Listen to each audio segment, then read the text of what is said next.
Hey everybody, CO, and welcome back to Comics and Dragons. I'm Lance White Eagle, and today we're going to be taking a look at the newest Dungeons & Dragons book from Wizards of the Coast, Tasha's Cauldron of Everything. And as the title implies, there's a little bit of everything in here. The kind of first 70 plus pages of it are new character options for players, including subclasses for all of the printed classes.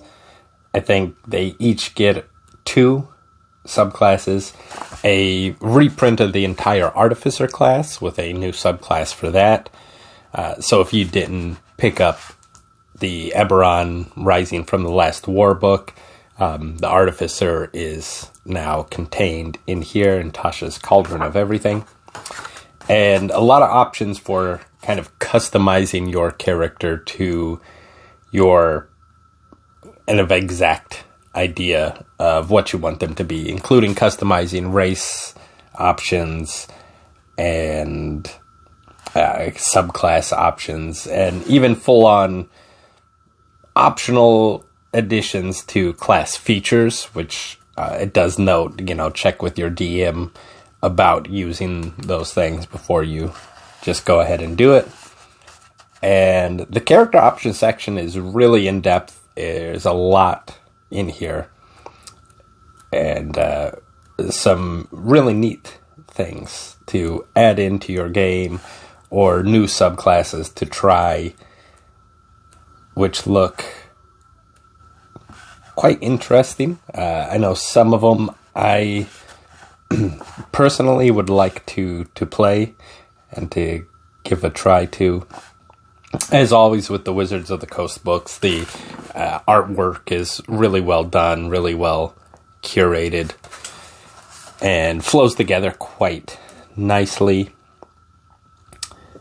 There's some new fighting styles in there which affect most all of the martial classes, so that's pretty handy. A blind sight fighting style, so you can be kind of a Daredevil-esque character, which is pretty cool. Each chapter does have like a full-page piece of artwork to kind of introduce the chapter, which is, again, really nice. It's got a section on group patrons, which is also kind of reprinted from the Eberron book, but again, if you didn't pick that up, it's nice to have in here.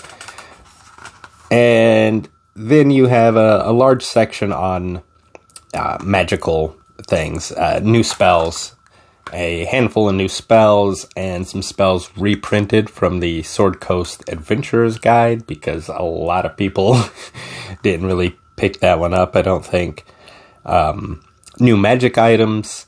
And these items look like they're a bit higher level than some of the items we saw in the recent supplementary books that were mostly low level or non-game affecting magical items.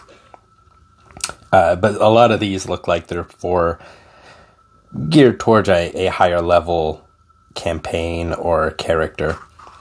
And the last section is some Dungeon Master tools, some advice on Session 0 on kind of establishing what your adventure is going to be and things like that. The section on sidekicks, which I believe was in the Essentials kit.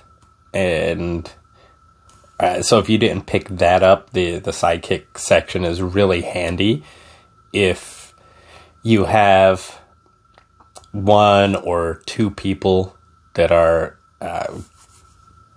being your player characters.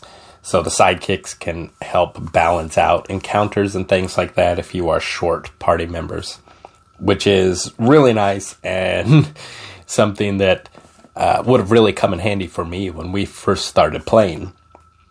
And I'm going to get more into that here in a video coming soon. I'm going to talk about how I started playing Dungeons and Dragons and maybe go through some of the beginning story of our first campaign.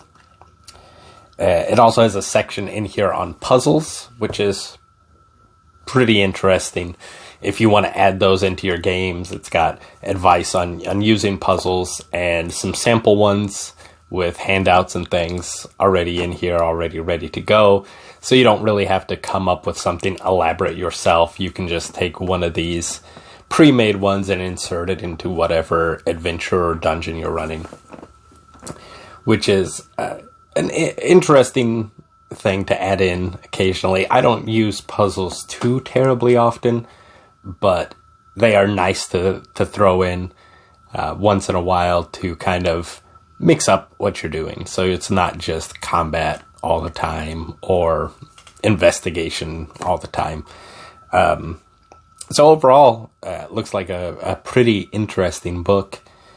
There's no new monsters in here, aside from some specifically related to a subclass or a new spell. But overall, a lot of material in here, a lot of things to go through and kind of pick out and apply to your game, or really use it to see how Wizards of the Coast builds some of their things, like races. Like there's a lineage race option in here that, even if you didn't want to use it as it's being presented, could be a good template for you creating your own kind of custom homebrew races. So, interesting book. There's a lot to kind of go through in here, a lot of dense text. And I may do some videos on some of these sections individually, if that's something people are interested in, because there's kind of a lot to it. So if you're into customizing your characters or customizing your game, this would be highly recommended for help with that. It's not an essential book. The only kind of essential material you need for 5th edition are the 3 core rule books: the Player's Handbook, the Dungeon Master's Guide, and the Monster Manual. But if you are into using the supplementary materials, this is a pretty good one to pick up if what you're looking for is game customization options. If you're looking specifically for new monsters, there are better supplementary books out there for that. Like I said, this doesn't really have any new monsters in it at all. Just some very specific things related to something else contained in this book, related to a subclass or a spell. So I think that'll just about do it. That's the new book. It's kind of just a brief overview of it, because this just came this morning. So spent the morning, afternoon kind of flipping through it and formulating some thoughts on it. So until next time, thank you guys for watching and sticking around. Make sure you like, subscribe, hit the little bell icon if you want notifications when new videos come up. And thank you guys for watching. So until we see you again, happy trails.